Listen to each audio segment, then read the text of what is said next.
Namaste, Jai Bharat. Nobody knows Pakistan better than Bharat. Apparently, it appears that they're big liars, but they are they are under compulsion to speak lie because there is no one who is accountable to what someone says from Pakistan. There are parallel administrations of democratically elected government, the bully of their army, the Maulavi aspects who are really promising them rewards after death in heaven, and then the terrorists who are the recent phenomenon.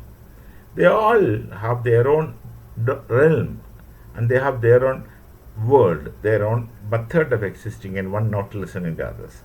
So, who will you talk to? Who will agree things? Who will you talk to? Even if one section agrees, other three won't be listening. They have their own different agendas.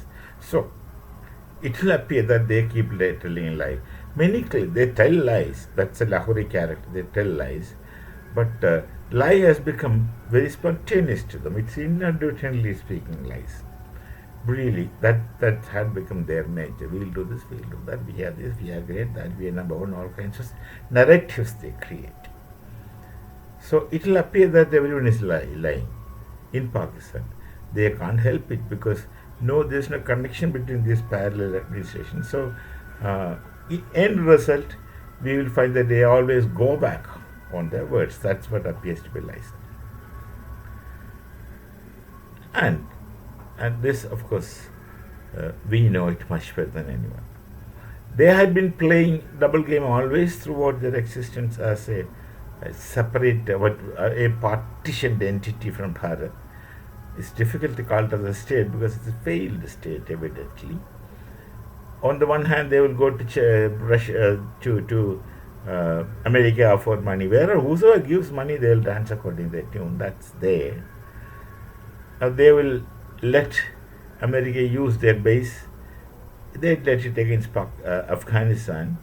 They thought they can get away with Afghanistan's fury because they thought both are Sunni Muslims, etc., etc., etc. Afghanistan is furious with Pakistan because they have understood that these people ditched us. Taking money from America, they supported America to destroy Pakistan at one point in time. That enmity remains, and Pathans are not easy targets. They are not like Pakistanis, they are straightforward people. Upright people, they'll do what they speak and they say what they think, no disguise. Outrightly straightforward people, the Afghans. The Pathans, of course, we have good historically long relations with those people. We have historical connections with good relations. So they sometimes agree to Russia. Then they tried playing the same game with China. China actually fell for their game, taking money from them. Now today, they think that China will do everything for them because they have promised so many things to China. And China did not know that much of Pakistan as we know them. So to some extent, China trusted them, even sent their people to work in Pakistan for their project, that corridor kind of project. And then they were attacked by insurgents. In insurgents means those were Baluchis fighting for freedom, etc. Most of the work is in Balochistan. And this Punjabi, Pakistan is divided into linguistic basis, which of course Jinnah foresaw before partition. But other people thought that Islam is a unity. Iqbal's great speech, Islam is a unity, Islam is a polity. That speech in the Allahabad Congress, when he was president of the Congress, came to 22 pages or something in print.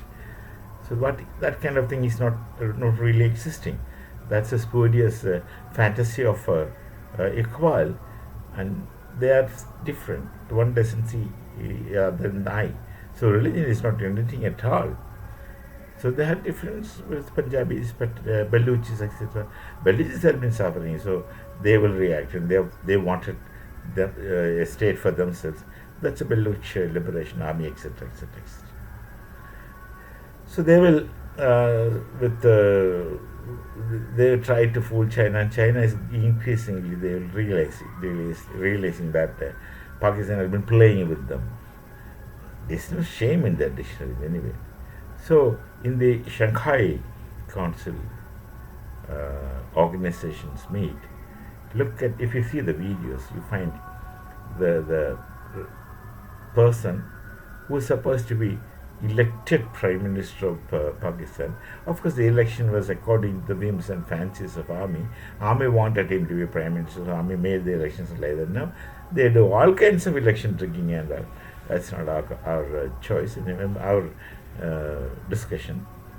So, how desperately, helplessly he was standing. No one is looking at him, no one is bothered at him, because he is not really representing Pakistan. He's simply a dummy by the army. And look at Trump. He did not call Shehbaz Sharif for lunch or dinner at his place. He called the army man. Army man, because Trump considers that the army man can do things in Pakistan for him. He doesn't bother about the elected person. They are Democrats. The Americans are supposed to be Democrats. They should have asked a democratically elected person to talk to, though it's fruitless. They should have at least done it for the sake of some principles. So instead of that, they're calling the army man and talking to him and getting the things done. So look at the situation of Sheriff Sharif. He is absolutely impotent as far as statecraft is concerned, but he just sits and having his time. That's all. He's standing quiet and no one is bothered at him. And either at least China will look at him with sympathy. So Xi Jinping is walking, this man is with a big broad smile going and trying to touch him. He knows and walks because he was walking with two other stalwarts, Vladimir Putin and Narendra Bhai Modi. So he has no time to look at the small fry, who is unreliable. So absolutely. So Pakistan is really in a tight spot. Who will give them what? It's of course when they are in need, they are experts in crying and making getting their things done through all kinds of means. But look at the pathetic situation of the country. Why did you? Is it for this that Pakistan went away from Bharat for a Paki place? Pure. Pak means pure. But minus all impurities. And you created such a mess. Of course, Muhammad Ali Jinnah was a Gujarati. He's in Junagadh. He knew this thing. He knew the people's mind. His idea was to stay within Bharat and get the maximum of Muslims. That would have been more dangerous for us in any case. But then, fortunately, they demanded partition. They thought they'll bring the sky down. They have done so. You can see that. For themselves, of course, not for anyone else. We shall meet again. This is the pathetic situation of Pakistan. They are the ones who actually end up paying, but no problem, don't worry about them. They will survive. They will simply change sides according to the need of time, and they will continue surviving because they have got a biggest weapon. They are shameless. We shall meet again. Namaste.